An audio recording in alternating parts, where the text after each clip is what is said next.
Bismillahirrahmanirrahim. Assalamualaikum warahmatullahi wabarakatuh. Baik, perkenalkan, nama saya Dava Adam Putra Pradana.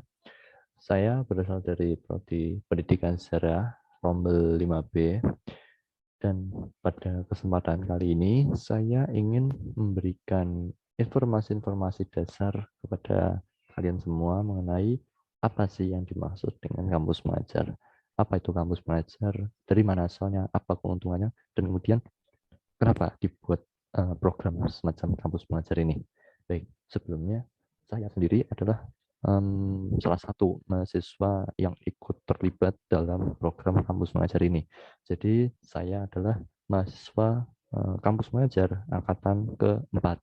Jadi sampai saat ini sudah ada 4 angkatan untuk program kampus mengajar, tidak termasuk dengan kampus mengajar perintis. Nanti akan saya jelaskan di belakang mengenai apa macam-macam kampus mengajar. Baik, jadi yang pertama adalah apa itu kampus mengajar? Apa sih yang dimaksud dengan kampus mengajar ini? Jadi, kampus mengajar adalah bagian dari kegiatan pembelajaran dan pengajaran di satuan pendidikan dari program kampus. Jadi, program Merdeka Belajar Kampus Merdeka atau MBKM yang bertujuan untuk memberikan kesempatan kepada mahasiswa untuk belajar dan mengembangkan diri melalui aktivitas di luar kelas. Kampus mengajar ini sendiri bertujuan untuk membekali mahasiswa dengan beragam keahlian dan keterampilan dengan menjadi mitra guru dan sekolah dalam pengembangan model pembelajaran, juga menumbuhkan kreativitas serta inovasi dalam pembelajaran sehingga berdampak pada penguatan pembelajaran literasi dan numerasi di sekolah. Jadi, pada dasarnya program kampus mengajar ini adalah salah satu program dari Merdeka Belajar Kampus Merdeka atau yang biasa kita sebut dengan MBKM. Jadi di program MBKM ini yang dicetuskan oleh Kemendikbudristek ada beberapa program-program yang jadi bagian dari program MBKM ini. Beberapa di antaranya seperti ISMA, kemudian ada Bangkit, ada MSIP, magang studi independen, dan kemudian juga ada kampus mengajar. Nah, kampus mengajar inilah yang akan kita bahas pada kesempatan kali ini. Jadi kampus mengajar ini itu memberikan kesempatan pada para mahasiswa untuk terlibat langsung dalam kegiatan pembelajaran, terutamanya di sekolah SD dan juga SMP. Mirip, mungkin kalau teman-teman menyadari bahwa program ini itu mirip dengan PPL atau di UNES itu Lantip. Nah, bedanya kalau Lantip dan PPL, Lantip atau PPL maksud saya, itu biasa dilaksanakan di jenjang sekolah menengah atas atau SMA sesuai dengan prodi masing-masing mahasiswa. Apabila mahasiswanya berasal dari pendidikan sejarah, maka ketika Lantip atau PPL, dia juga akan mengajar pada mata pelajaran sejarah.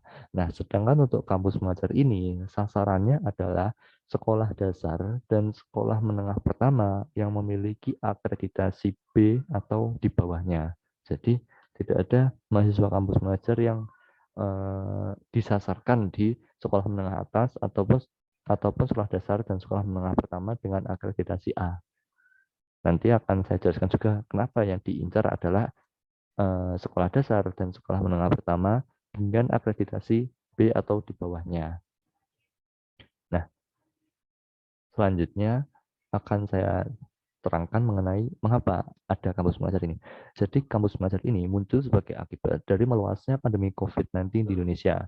Dengan adanya pandemi COVID-19 yang melanda Indonesia pada awal tahun 2020, mengakibatkan lumpuhnya sistem pendidikan di Indonesia. Tetapi dengan adanya kemajuan teknologi, maka dicetuskanlah sistem pembelajaran jarak jauh atau yang biasa disingkat dengan PJJ. Nah, sistem pembelajaran ini sendiri memanfaatkan beberapa teknologi dan aplikasi tatap muka secara daring yang dapat mempermudah kegiatan pembelajaran tanpa perlu bertemu secara langsung, sehingga dapat mengurangi kemungkinan untuk menularkan atau tertular virus COVID-19. Tetapi dalam sistem yang seperti ini pun tetap ada bermasalahnya. Contohnya, beberapa guru yang sudah lanjut usia atau guru yang tidak update dengan teknologi-teknologi dalam penggunaan program pembelajaran jarak jauh itu tidak dapat melaksanakan program pembelajaran jarak jauh ini dengan lancar, sehingga kegiatan pembelajaran jarak jauh ini menjadi tersendat Selain itu, ada juga kekurangan fasilitas kekurangan fasilitas yang berasal dari pihak sekolah atau dari pihak siswa. Nah, karena permasalahan seperti itulah yang menyebabkan program kampus mengajar ini didirikan atau diberlakukan. Jadi program kampus mengajar ini pada awalnya bertujuan untuk membantu sekolah dasar yang terlanda oleh pandemi COVID-19. Kampus mengajar yang pertama ini itu bernama Kampus Mengajar Perintis. Tujuannya hanya membantu sekolah dasar yang terdampak pandemi COVID-19, entah itu dengan membantu guru melakukan kegiatan pembelajaran atau meminjamkan fasilitas yang dimiliki mahasiswa tersebut untuk melancarkan program pembelajaran atau mungkin membuat pembelajaran atau apapun itulah, intinya membantu sekolah dasar yang terdampak pandemi COVID-19. Sedangkan untuk kampus mengajar angkatan 1, 2, 3, dan 4 itu punya tugas yang sedikit berbeda. Nanti akan saya jelaskan juga di belakang apa saja tugas yang kampus mengajar 1 sampai 4 ini lakukan. Nah, selanjutnya saya ingin menjelaskan mengenai apa benefit atau keuntungan dari kampus mengajar ini. Nah, kampus mengajar ini sendiri mempunyai beberapa benefit ya, teman-teman. Beberapa di antaranya, yang pertama ada rekognisi 20 SKS. Apa itu rekognisi 20 SKS? Jadi, ketika teman-teman mengikuti program kampus mengajar, teman-teman itu tidak menghadiri kegiatan perkuliahan. Tetapi teman-teman selama 1 semester itu fokus untuk berada di sekolah dan membantu pihak sekolah dalam rangka kegiatan pembelajaran. Jadi teman-teman sama sekali tidak ikut kuliah, bahasa mudahnya. Nah, kemudian terbersit pertanyaan, kalau kami tidak kuliah, kalau kita nggak kuliah, terus nanti SKS dan juga matkul pada semester kali ini gimana? Nah, maka dari itu, untuk kegiatan program kampus mengajar ini, SKS untuk semester teman-teman mengikuti kampus mengajar, misal teman-teman mengikuti kampus mengajar pada semester 5, maka mata kuliah dan SKS pada semester 5 itu akan direkognisi atau dikonversi.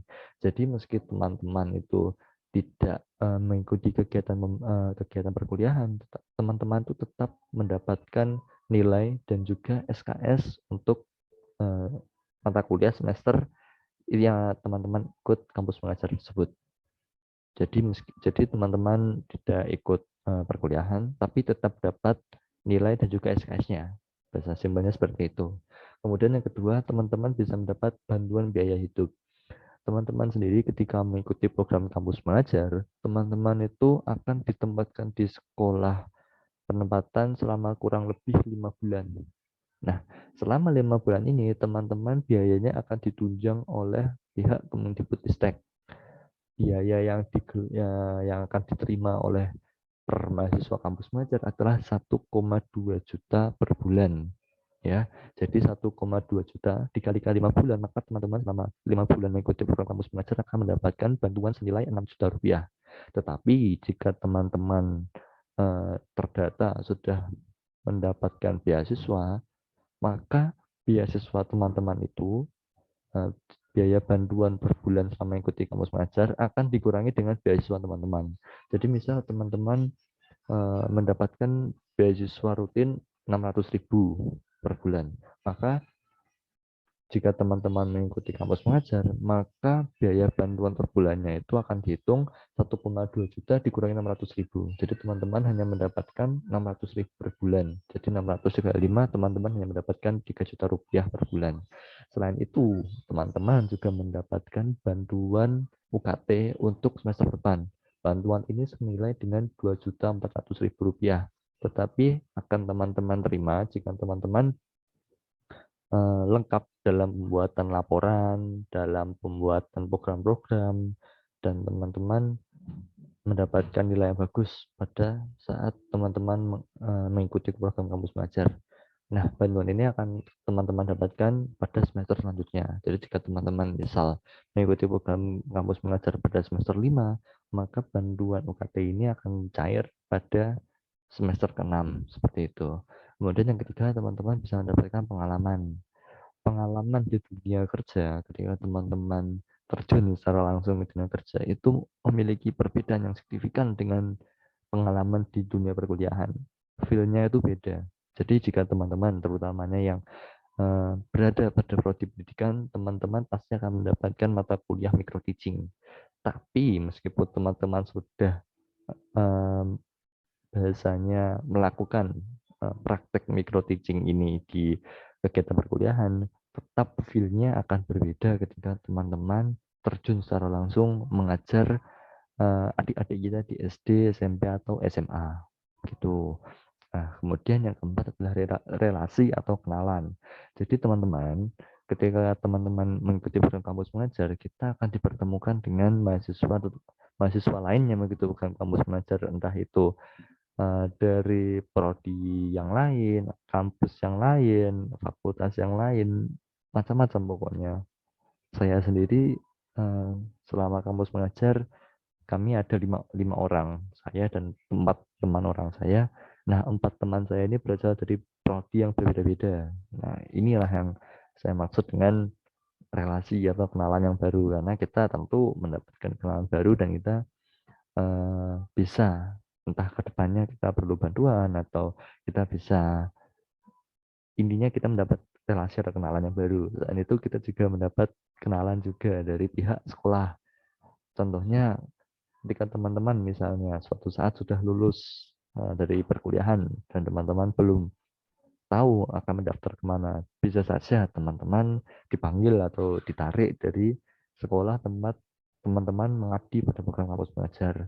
Contohnya juga saya terkadang dimintai tolong oleh pihak sekolah tempat penempatan saya untuk membantu dalam kegiatan-kegiatan persekolahan, contohnya seperti LDK anak-anak OSIS atau kemah untuk kelas 7. Padahal sebenarnya saya sudah tidak menjadi mahasiswa kampus mengajar di sekolah tersebut. Nah, itu benefit dari program kampus belajar. Nah, selain itu, yang namanya ini kan termasuk dengan hak teman-teman ya. Nah, ada hak pasti ada kewajiban. Kemudian apa saja sih kewajiban mahasiswa ketika mengikuti program kampus mengajar? Nah, di program kampus mengajar ini untuk angkatan 1 sampai 4 kita punya 4 misi utama. Yang pertama adalah meningkatkan literasi. Nah, tadi sudah saya sebutkan di awal bahwa sekolah yang menjadi sasaran dari program kampus mengajar adalah SD dan SMP dengan tingkat akreditasi B atau di bawahnya. Kita tahu bahwa dengan tingkat akreditasi B atau di bawahnya, kita sudah mendapat bayangan seberapa kurangnya tingkat literasi di sekolah tersebut. Nah, karena inilah kita dikirim sebagai mahasiswa kampus mengajar ke sekolah tersebut untuk meningkatkan literasi di sekolah tersebut. Kemudian yang kedua ada meningkatkan numerasi. Meningkatkan numerasi ini juga sama seperti meningkatkan literasi, karena kita ditempatkan di sekolah dengan akreditasi B ke bawah, sudah terbayang di pikiran kita bagaimana kurang atau rendahnya literasi dan numerasi di sekolah tersebut. Nah, kemudian yang ketiga adalah membantu administrasi sekolah. Administrasi sekolah yang dimaksud contohnya seperti melabeli buku-buku perpustakaan, kemudian misalnya membantu pihak sekolah dalam melaksanakan ANPK, misalnya sekolahnya tidak memiliki peralatan atau sarana dan prasarana komputer yang memadai, kita sebagai kampus mengajar, mahasiswa memiliki laptop dan smartphone, kita bisa meminjamkan alat-alat milik kita untuk melancarkan administrasi sekolah tersebut. Nah, kemudian yang keempat yaitu membantu adaptasi teknologi. Kita pasti tahu bahwasanya siswa-siswa sekolah zaman sekarang itu sudah menjadi kewajiban mereka untuk menguasai teknologi.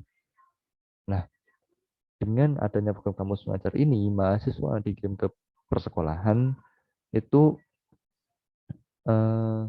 diharapkan dapat membantu pihak sekolah untuk meningkatkan adaptasi teknologi para peserta didiknya, para siswa-siswanya. Nah, kemudian dari 4 misi ini, bagaimana cara kita mengimplementasikan pada kegiatan-kegiatan di persekolahan. Nah, jadi teman-teman untuk kampus mengajar ini kita bisa membuat program-program yang ada kaitannya dengan salah satu dari keempat misi ini.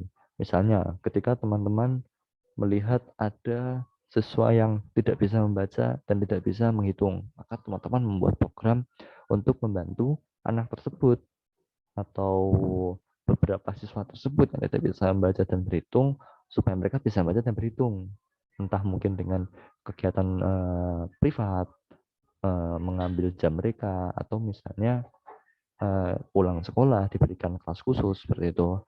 Kemudian bisa juga teman-teman membantu buku-buku, membantu pihak sekolahan melabeli buku-buku perpustakaan misalnya. Jadi misal buku perpustakaan sekolah tersebut belum ada labelnya atau tidak tertata dengan rapi, ya sudah teman-teman membuat program untuk melabeli buku tersebut atau membantu guru menata buku-buku perpustakaan tersebut.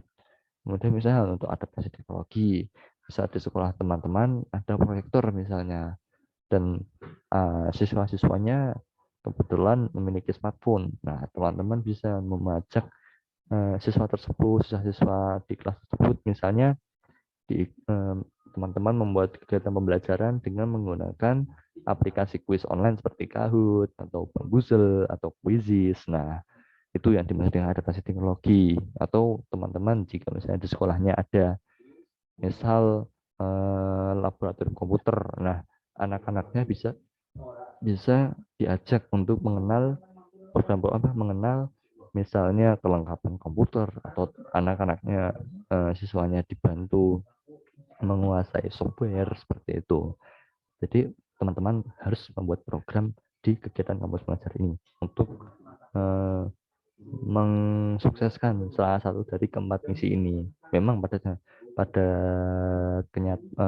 keharusannya keempat misi ini terpenuhi itu teman-teman. Tapi pasti tidak ada benar-benar sempurna 100%. Tapi setidaknya teman-teman bisa berusaha untuk lebih dari 90% dalam mensukseskan salah satu dari keempat misi ini. Nah, mungkin itu saja yang dapat saya sampaikan. Untuk informasi lebih lengkap, teman-teman dapat langsung menuju ke link yang sudah saya tuliskan atau sudah saya ketikkan di layar teman-teman ya. Ini adalah situs resmi Merdeka Belajar Kampus Merdeka yang dimiliki oleh pihak Kemdikbudristek. Jadi sudah pasti infonya valid dan lebih lengkap di situ. Nah, sekian dari saya memberikan informasi dasar mengenai program kampus mengajar. Terima kasih sudah mendengarkan yang bersama. Kurang lebihnya mohon maaf. Assalamualaikum warahmatullahi wabarakatuh.